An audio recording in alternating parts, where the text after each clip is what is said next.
ಆಯ್ತು. ನಿಮ್ಗೆ ಸರ್ ಮದ್ವೆ ಆಗಿದೆಯಾ? ಓ, ಮದುವೆ ಆಗಿದೆ ಸರ್. ಮದುವೆ ಆಗಿದೆ ಅಕ್ಕ. ಯಾರಿಗೆ? ನನಗೆ ಮದುವೆ ಆಗಿದೆ. ಹೌದಾ? ನಿಮ್ಮ ಹೆಂಗಸ್ರಿಗೆ ಮದುವೆ ಆಗಿದೆ. ಅವ್ರಿಗೂ ಮದ್ವೆ ಆಗಿದ್ಯಾ? ಹ್ಮ್. ನಿಮ್ಗೆ ಜನ ಮಕ್ಕಳು ಸರ್? ನಮ್ಗೆ ಇಬ್ರು, ಒಂದ್ ಹೆಣ್ಣು ಒಂದ್ ಗಂಡು. ನಿಮ್ಮ ಹೆಂಗಸ್ರಿಗೆ? ಅವ್ರಿಗೂ ಒಂದ್ ಹೆಣ್ಣು ಗಂಡು. ಒಟ್ಟು 4 ಜನನಾ? ಓ, ಇಲ್ಲ ಇಲ್ಲ, ಎಲ್ಲರಿಗೂ ಇಬ್ರಿಂದ ಒಂದ್ ಹೆಣ್ಣು ಒಂದ್ ಗಂಡು.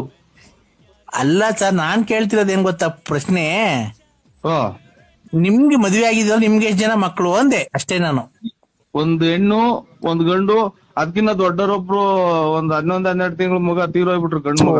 ಸಾರಿ ಎಸ್ಟಿಮ್ ಸಾರಿ ಸರ್.